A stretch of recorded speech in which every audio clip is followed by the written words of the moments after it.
Voilà, je vous salue dans le beau nom de notre Seigneur Jésus-Christ. Amen. Je n'ai pas senti vraiment les jeûnes parce que on ne doit pas vraiment... C'est-à-dire que quand on parle de la jeunesse, vraiment, ils font beaucoup de tapage, ils font beaucoup de bruit. Et j'attendais vraiment que nos jeunes soient enthousiastes, nos jeunes soient chaleureux ce matin. J'espère que hier, ils se sont éclatés. Parce que hier, moi, j'étais à Koumassi Nord-Est, c'était l'activité des femmes. Et on a passé de bons moments ensemble avec les théâtres, les concours bibliques, les chants. J'ai assisté jusqu'à la fin. C'était des moments formidables. Alors, ce matin, le passage, c'est Luc 2, verset 10. Et le thème, c'est l'année de l'accomplissement. Voilà le thème que nous allons partager ensemble. L'année de l'accomplissement. On va lire notre passage, Luc 2, verset 10. C'était la bonne nouvelle aux bergers. L'ange est venu leur annoncer la bonne nouvelle de la naissance de Jésus. Luc 2, verset 10. Mais l'ange leur dit, ne craignez point, car je vous annonce une bonne nouvelle qui sera pour tout le peuple le sujet d'une grande joie. Amen. Je vous annonce une bonne nouvelle qui sera pour tout le peuple le sujet d'une grande joie. Et le thème, l'année de l'accomplissement. Quand on voit le dictionnaire, accomplissement, c'est l'action d'accomplir. Et quand je vois accomplir, c'est réaliser, exécuter un projet, une action. Ici, Luc 2, c'est l'accomplissement d'une prophétie.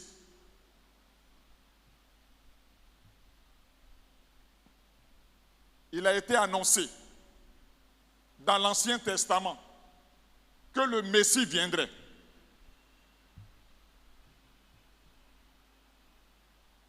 Et dans Luc 2, 10, il est annoncé aux bergers la bonne nouvelle, parce que Jésus est né. Mais en ce qui concerne la jeunesse, la bonne nouvelle, c'est que cette année est pour vous l'année de la réalisation, de l'exécution d'un projet et d'une action.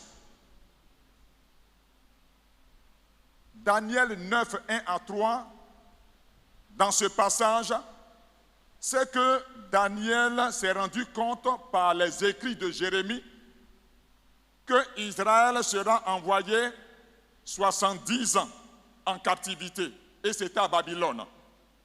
Après les 70 ans, ils vont revenir sur leur territoire.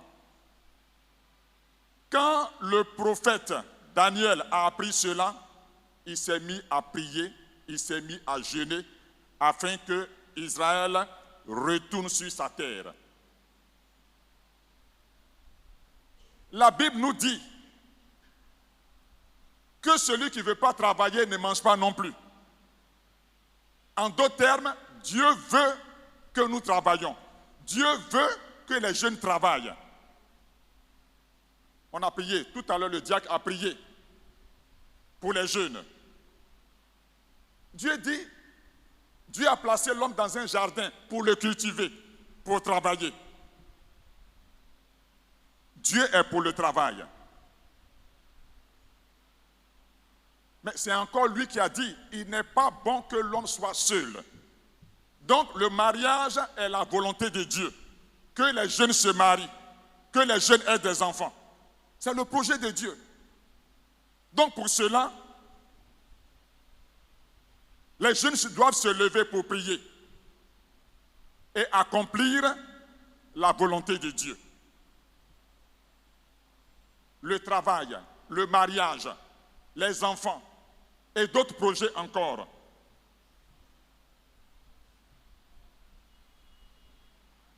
Selon Nombre 8, verset 24,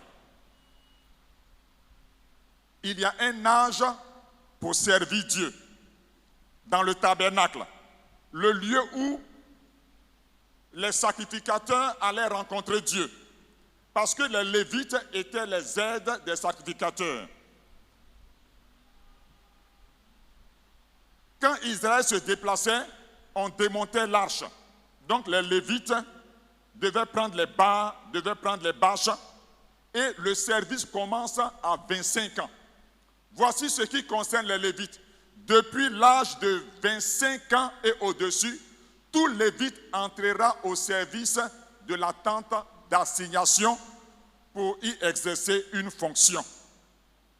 25 ans, c'est l'âge de la jeunesse. Et Dieu appelle la jeunesse au travail. La période propice pour servir l'Éternel, mais c'est la jeunesse. Voyons Proverbe 20, verset 29. Proverbe 20, verset 29.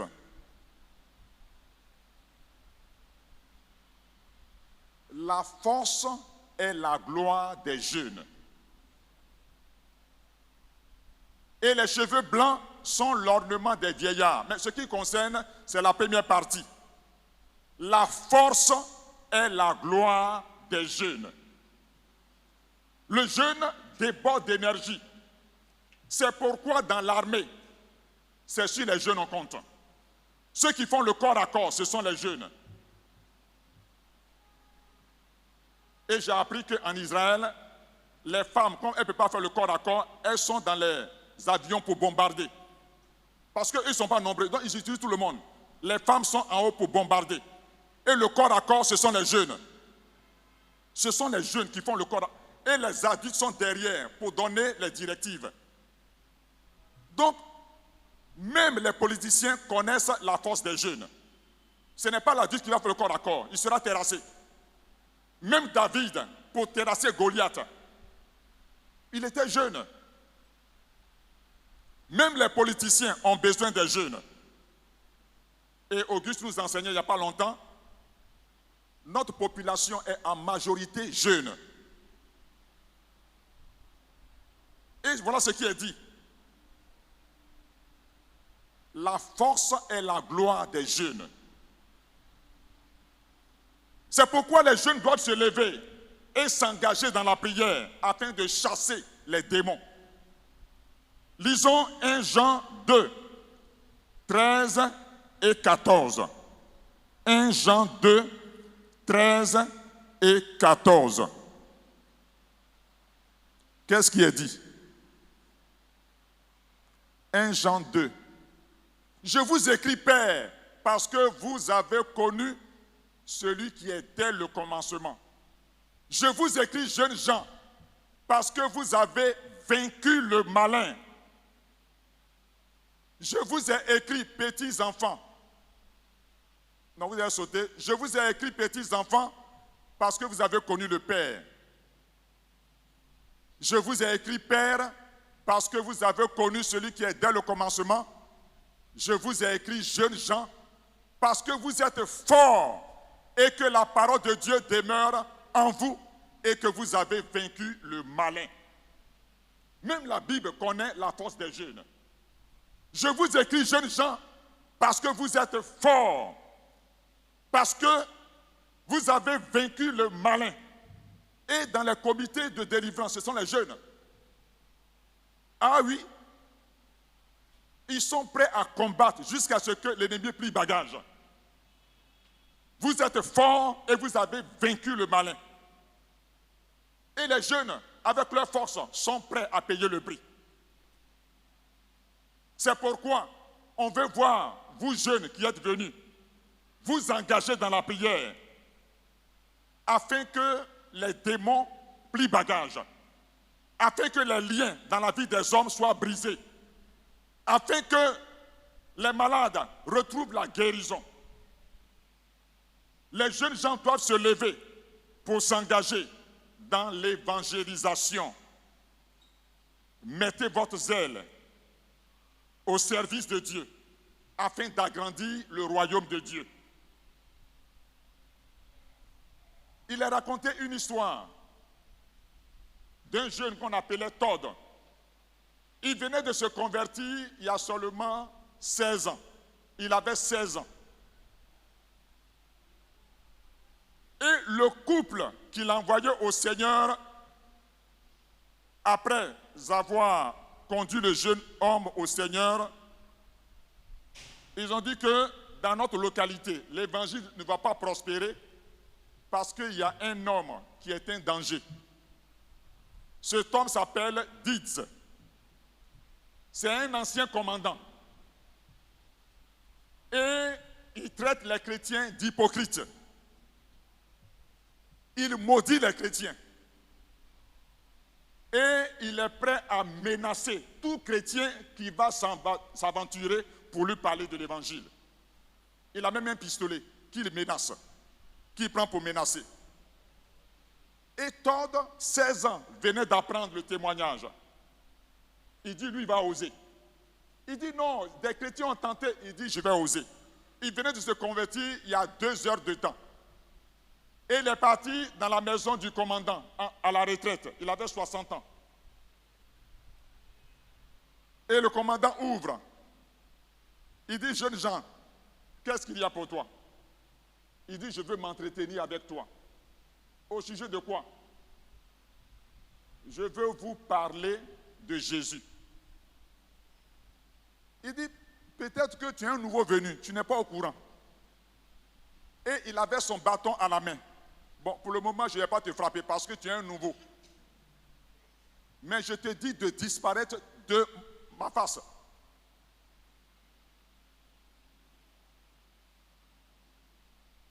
Et le jeune insiste. Je veux te parler de Jésus. Le commandant est rentré dans la colère. Il monte dans sa maison. C'était certainement duplex. Et puis il redescend avec une arme. Il dit, si tu ne disparais pas, je tire.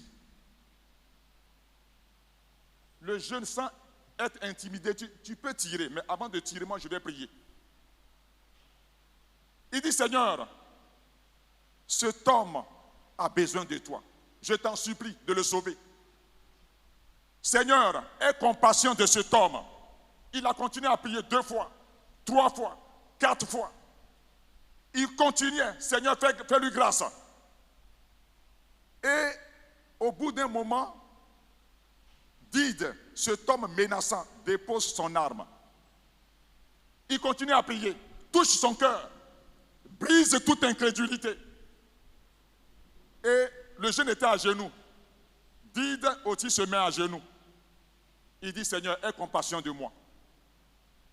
Cet homme qui menaçait a capitulé. Après 5 minutes, il donne sa vie à Jésus. Et la localité a été délivrée. C'était un jeune. Il n'avait que 16 ans. Il venait de se convertir il y a seulement 2 heures de temps, comme la femme samaritaine. Jeunes gens, mettez votre zèle au service de Dieu. Todd n'a pas attendu.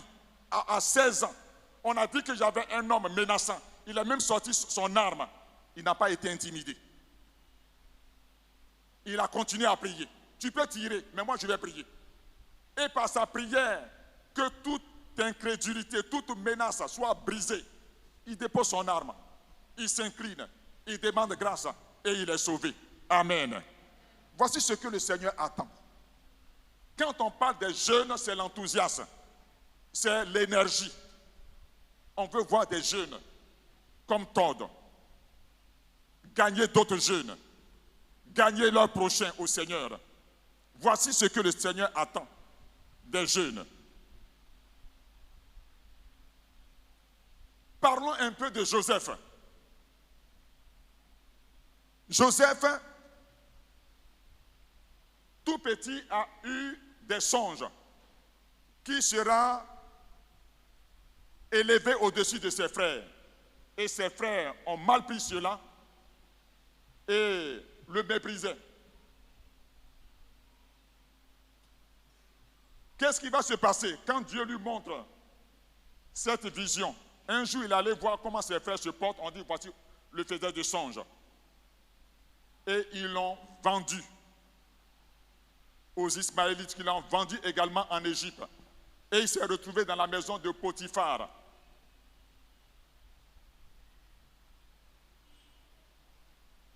Il a été vendu à l'âge de 17 ans.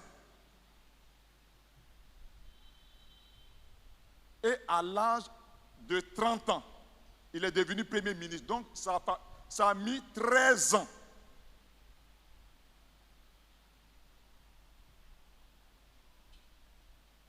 Mais qu'est-ce qu'il faisait?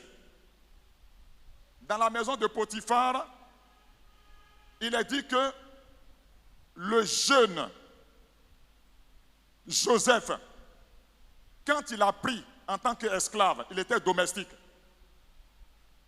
Il travaillait tellement bien que la maison de Potiphar a commencé à prospérer. Il est étranger, il est loin de sa famille, mais c'est un modèle. Au point que Potiphar lui donne la gestion de tous ses biens, même dans les champs. Une autre épreuve, c'est que la femme de Potiphar avait les yeux pour lui.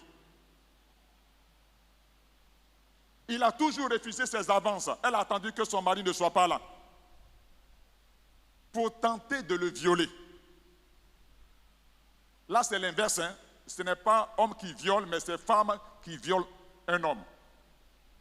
Parce qu'elle l'a attrapé. Et il s'est débattu. Il y a une lutte au point qu'il a laissé son vêtement. Donc, c'est un viol. Voici un jeune homme qui a résisté à la tentation sexuelle. D'abord, il était travailleur, jeune homme. Et deuxièmement, il a résisté à la tentation sexuelle. Il n'a pas succombé.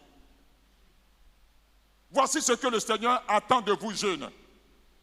Être engagé dans le travail. Fuir la sexualité. Il n'est pas tombé. Il n'y avait personne.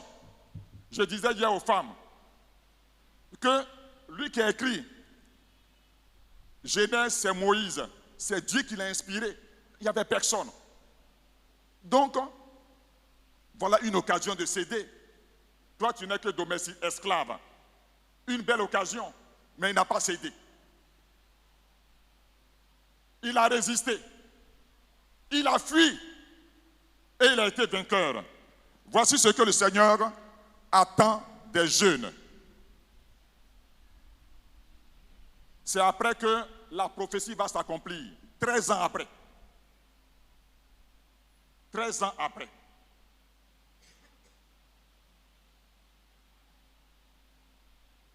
Et que dit de David? Donc nous voyons que, ici encore, à travers Joseph, on voit un jeune vendu par ses frères, mais loin de ses frères, son travail est de qualité. Au point même qu'il lui fait tellement confiance, Potiphar, il lui laisse toute la gestion, sa maison et même ses champs. Il lui donne même les clés. Est-ce qu'on peut te faire confiance? C'est pourquoi il dit que Dieu m'a donné toute la gestion, la maison, mais sauf toi qui es sa femme, la femme de Potiphar.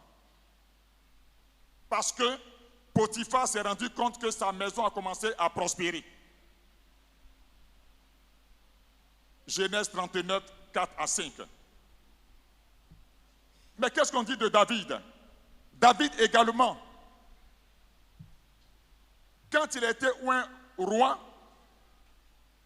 il était le plus jeune de 8 garçons. On a commencé à oindre ses frères. Dieu dit, je n'ai pas choisi celui-ci. Mais on dit, et tes enfants? Alors qu'il y avait 7 qui sont venus. Dieu a dit au prophète Samuel, je n'ai choisi aucun d'eux. On dit, mais est-ce qu'il n'y a pas encore? Il dit, oui, il y a un qui est derrière les troupeaux. C'était David. Il était le plus jeune. Vous savez que également David est venu au trône à l'âge de 30 ans. Encore c'est la jeunesse. Parce que l'âge adulte commence à partir de 40 ans. Et bien avant ça, il terrassait le lion et l'ours, tout jeune. Il ne laissait pas le lion s'en prendre aux brebis. Également, il a terrassé Goliath. Parce que Goliath le voyait en lui un jeune enfant blond, mais il avait l'esprit de Dieu. Et il a accédé au trône à l'âge de 30 ans.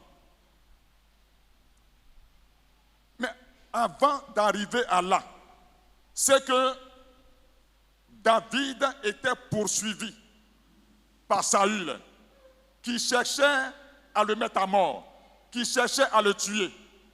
Dieu lui a donné 2 fois l'occasion de tuer Saül. Et il est parti au moment où Saül dormait profondément. Il a coupé le bout de son habit, son cœur a commencé à battre. Les gens disent, mais voilà aujourd'hui, Dieu livre ton ennemi, il faut en finir à lui. Il dit, loin de moi, de porter la main sur loin de l'Éternel. Voici un jeune qui a un exemple à nous enseigner. Loin de moi, de porter la main sur loin de l'Éternel. Et c'est vraiment un jeune qui connaissait ce que Dieu a placé. Il dit c'est Dieu qui l'a placé. Et c'est Dieu qui va l'enlever. Si moi, je dois accéder au trône.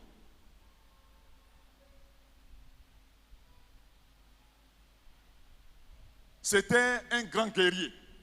Quand il a pris la tête de la royauté, Israël a agrandi son territoire. Quand je lis la Bible, je ne vois pas un combat que David a perdu. Je ne vois pas. C'est pourquoi il est le type de Jésus. Jésus a gagné tous ses combats. David a gagné tous ses combats. Jusqu'à sa vieillesse. Il n'avait aucun adversaire. Il était invincible. Voilà ce que le Seigneur attend des jeunes. Là, son combat était physique, mais Dieu nous appelle au combat spirituel. J'ai parlé de chasser les démons. Ça, ce n'est pas physique, c'est spirituel. Mais il faut s'engager dans la prière pour que les démons capitulent, soient chassés. Et nous l'avons vu. Jeunes gens, vous êtes forts, vous avez vaincu le malin. Il est parlé de Marie, Ésaïe 7, qui nous disait que la jeune fille deviendra enceinte. Certaines versions, d'autres versions disent la Vierge. Les 2 mots sont valables parce que Marie était jeune et Marie était vierge. Et la prophétie s'est accomplie quand l'ange Gabriel est venu lui annoncer la bonne nouvelle que tu deviendras enceinte et que tu donneras naissance. C'est pourquoi le Seigneur lui-même vous donnera un signe. Voici, la jeune fille deviendra enceinte. D'autres versions disent la Vierge. Elle était jeune et elle était vierge. C'est une grâce.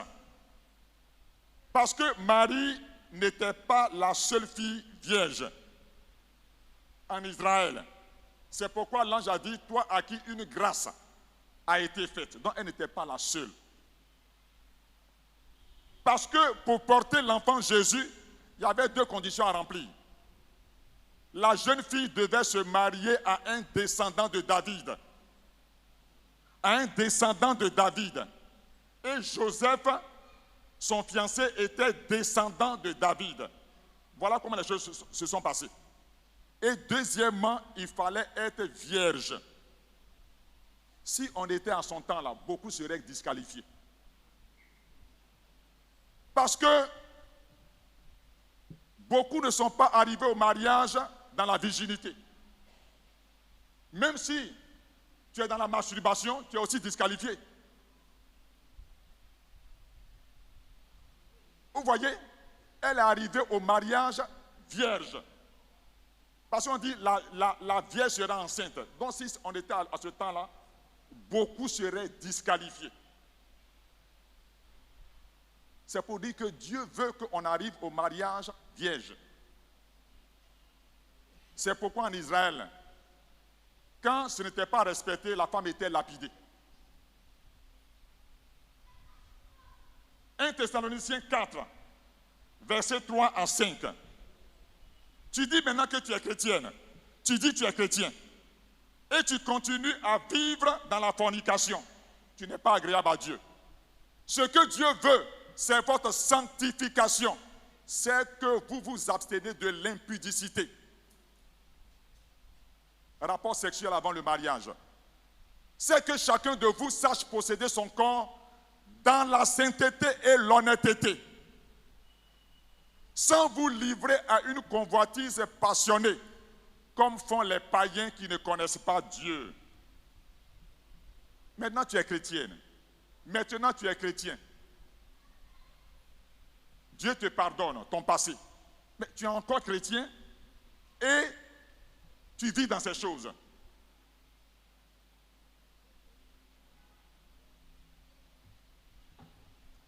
Même des gens qui sont fiancés, prêts à se marier, ils couchent ensemble avant d'arriver. Et puis vous portez, la femme porte le blanc. Ça c'est du mensonge. Vous mentez à Dieu, vous mentez à vos parents. Le jour que tu viens ici en blanc là, c'est un mensonge.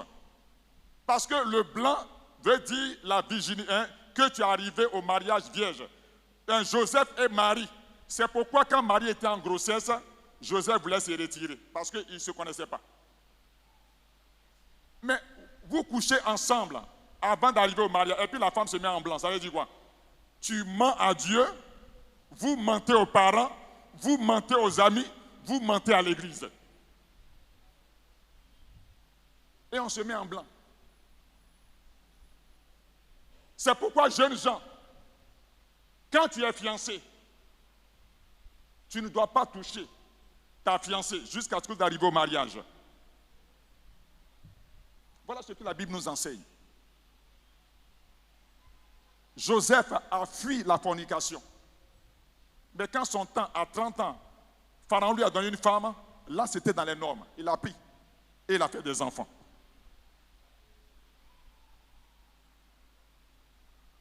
Et puis ils se sont mariés jeunes. Vous dites l'année de l'accomplissement. Donc Dieu vous appelle. Si tu vois que vraiment tu brûles ou bien que tu travailles, mais engage-toi. Parce qu'ils se sont mariés. La jeune fille, Marie, s'est mariée jeune. Elle a fait ses enfants jeunes. Voilà ce que le Seigneur nous appelle à faire. Oui. En parlant maintenant du Seigneur Jésus, il a encore des choses à nous enseigner.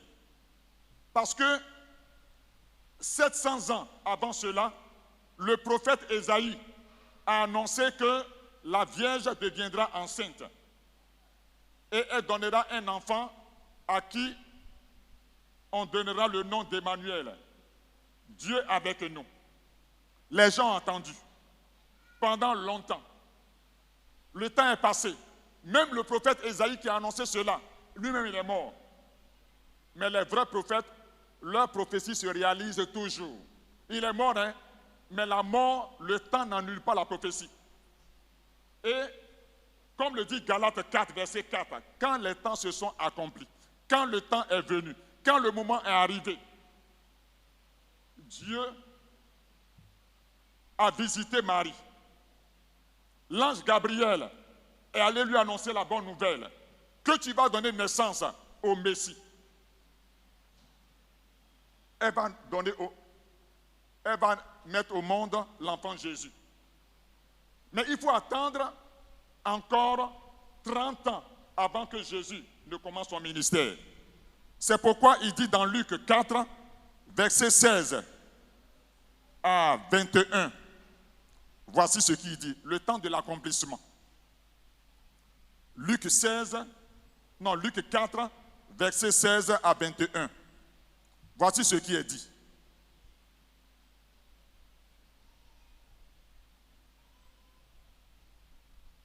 Luc 4, verset 16. Il se rendit à Nazareth, où il avait été élevé, et selon sa coutume, il entra dans la synagogue le jour du sabbat. Il se leva pour faire la lecture, et on lui remit le livre du prophète Ésaïe. L'ayant déroulé, il trouva l'endroit où il est écrit « L'Esprit du Seigneur est sur moi, parce qu'il m'a oint pour annoncer une bonne nouvelle aux pauvres. Il m'a envoyé pour guérir ceux qui ont le cœur brisé, pour proclamer aux captifs la délivrance et aux aveugles le recouvrement de la vue, pour renvoyer libres les opprimés. » Verset 20. Verset 21. Alors il commença à leur dire, « Aujourd'hui, cette parole de l'Écriture que vous venez d'entendre est accomplie. Est maintenant réalisée. C'est lui qui va accomplir ces choses. Il va venir guérir ceux qui ont le cœur brisé. Il va venir ouvrir les yeux des aveugles. Et cette prophétie s'est réalisée avec Jésus à l'âge de 30 ans. Il était encore jeune. Il a eu 3 ans de ministère. Et après cela, il est mort, il est ressuscité, et aujourd'hui, il est à la droite du Père.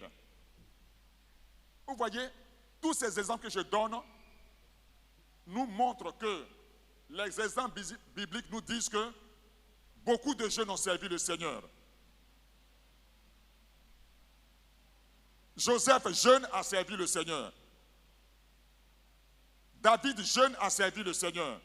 Le Seigneur lui-même a commencé son ministère à l'âge de 30 ans. Mais bien avant cela, lisons Luc, verset 2, Luc chapitre 2, verset 42.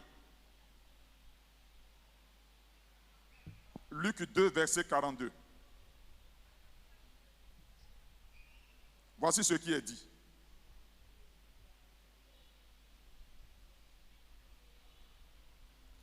Lorsqu'il fut âgé de 12 ans, il y montait selon sa coutume de la fête. Selon la coutume de la fête. Jésus avait 12 ans. Jésus est un modèle pour la jeunesse. Il avait 12 ans. Verset 46. Où il se trouve? Au bout de 3 jours, il le trouvait dans le temple, assis au milieu des docteurs, les écoutait et les interrogeait. Toi, qui sont tes amis? Les grands là, déjà, on sait ceux qu'ils fréquentent. Jésus, à 12 ans, fréquentait les docteurs, les gens sages. Tu veux être grand, il faut fréquenter les bonnes personnes. À 12 ans, il était au milieu des docteurs, des sages. La mauvaise compagnie corrompt les bonnes mœurs. C'est pourquoi il faut choisir tes amis, si tu veux aller loin. Deuxièmement, verset 49. Il leur dit, « Pourquoi me cherchez-vous? Ne savez-vous pas qu'il faut que je m'occupe des affaires de mon Père? » Est-ce que tu peux dire comme Jésus que tu t'occupes des affaires du Père Céleste? Est-ce que Dieu est ta priorité? À 12 ans, les parents le cherchent. Où tu es? Pourquoi me cherchez-vous? Ne savez-vous pas que je dois m'occuper des affaires de mon Père?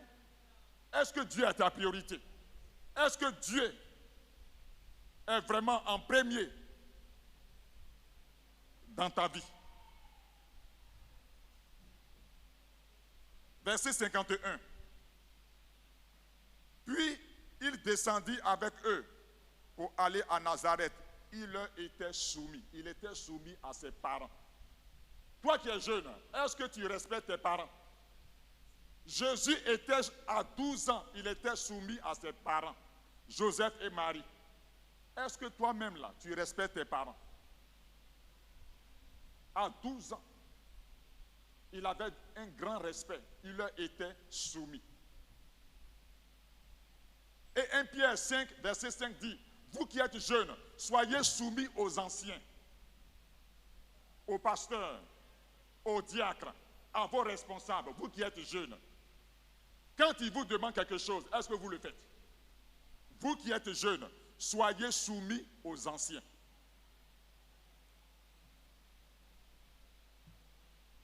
Verset Jean 8, verset 29. On va terminer. Jean 8, verset 29. Une autre qualité de Jésus. Puisque c'est dans la trentaine qu'il a servi, donc il était un jeune. Jean 8, verset 29.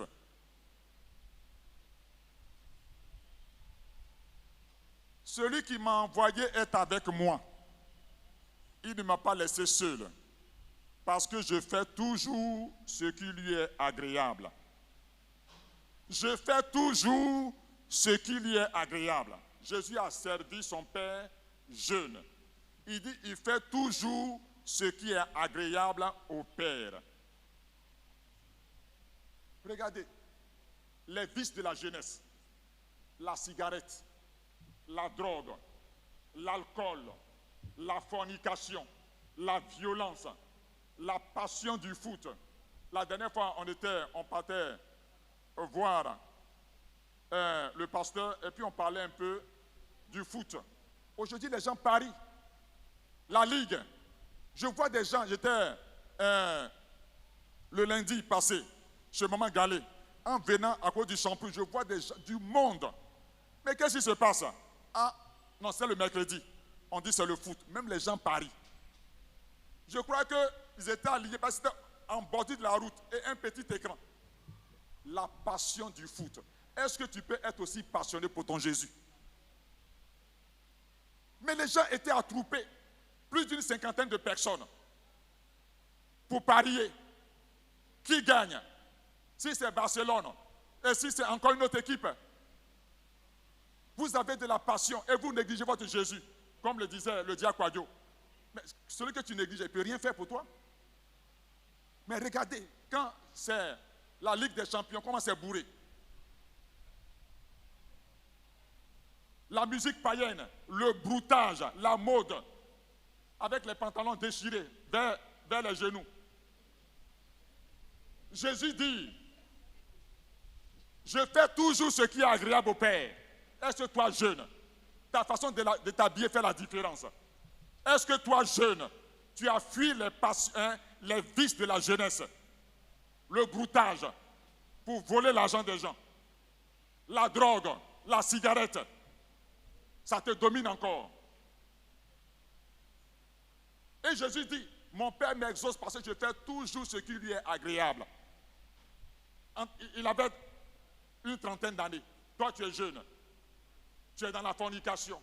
Tu es dans l'alcool. Même en bordure des écoles, les gens boivent. Aucun respect pour les enseignants. Tu es jeune, chrétien. Est-ce que tu marques la différence? On dit l'année de l'accomplissement. Mais cette année-là, c'est là qu'on veut te voir actif pour le Seigneur. Dans la prière, dans l'évangélisation. Venir chanter. Venir servir le Seigneur.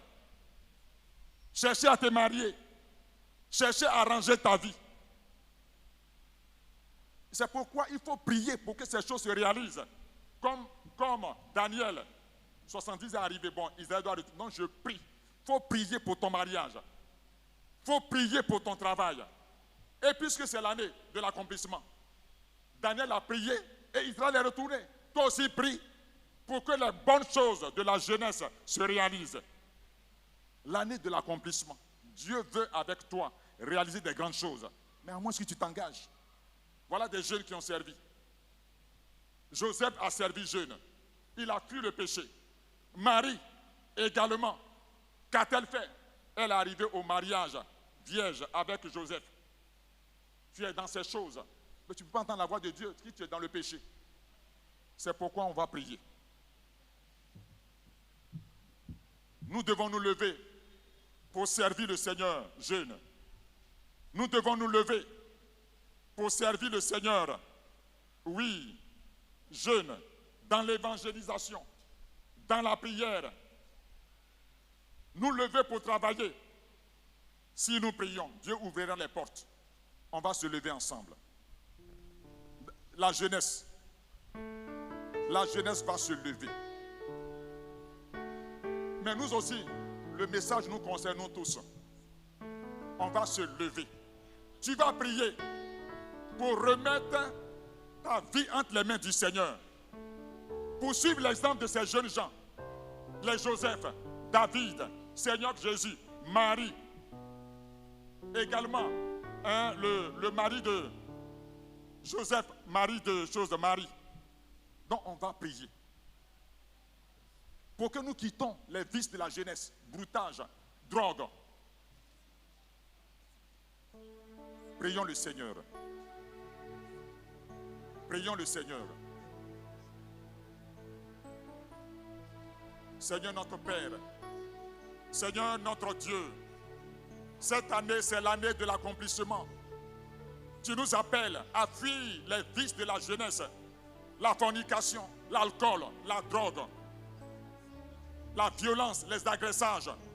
Tu nous appelles à fuir tout ce qui est mal, tout ce qui, Seigneur, n'est pas à ta gloire, et que notre vie soit rangée. Nous puissions nous lever dans la prière afin que les démons soient chassés. Nous puissions nous lever dans l'évangélisation afin que, Seigneur, d'autres jeunes soient gagnés. Nous puissions nous lever pour te servir, à chanter à ta gloire. Notre Père et notre Dieu, je prie pour notre jeunesse afin qu'elle soit réveillée, afin qu'elle fuit, Seigneur, le monde et ses plaisirs. Je prie pour notre jeune afin que, Seigneur, elle soit, notre jeunesse soit déterminée, soit engagée, soit dévouée pour ta cause. Seigneur, je prie pour nos jeunes. Ouvre les portes de l'emploi afin qu'ils trouvent de quoi faire. Ouvre les portes du mariage au nom puissant de Jésus. Je prie que, Seigneur, tout ce que, Seigneur, tu as prophétisé, Seigneur, tu réalises dans leur vie. Que leur vie soit épanouie, que leur vie soit restaurée, que leur vie, Seigneur, soit bénie dans le nom de Jésus. Je prie que, Seigneur, tu les environnes. Je prie que, Seigneur, tu les environnes. Que ta paix repose sur eux au nom de Jésus. Je prie pour toute l'Église afin que, Seigneur, nous soyons là pour également encadrer la jeunesse. Nous soyons là pour aider la jeunesse. Nous soyons là également, Seigneur, pour donner l'exemple, pour être des modèles. Seigneur, bénis ton Église. Seigneur, fais du bien à ton Église. Seigneur, je prie que l'Église, Seigneur, glorifie ton nom, qu'elle reflète ta gloire. Reçois la louange, la gloire et l'élévation au nom de Jésus. Amen.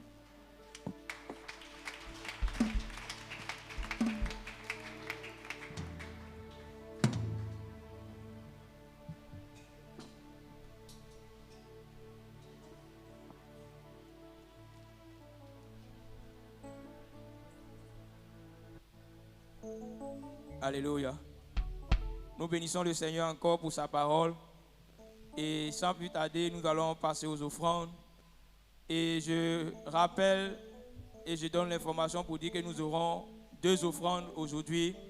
L'offrande ordinaire et l'offrande spéciale à l'endroit de la jeunesse. Disposons-nous pour les offrandes.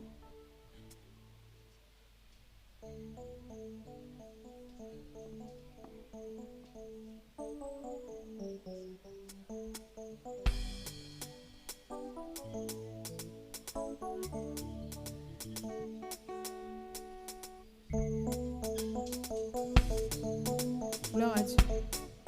Alléluia. Est-ce que la jeunesse est là en ce jour? Je ne vois pas la jeunesse. Est-ce qu'on peut lever les mains? Ok. Gloire à Dieu. On va prendre tous nos enveloppes. Le chant que je viens chanter est un chant d'offrande à Dieu. En tant que jeune, tu vas prendre ton enveloppe et tu vas t'attendre à une grâce. Tu vas t'attendre à une grande grâce. après avoir fait ton offrande. Et puis tu viens avec les pas de danse. Alléluia. On y va.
Enchaîner avec la deuxième offrande.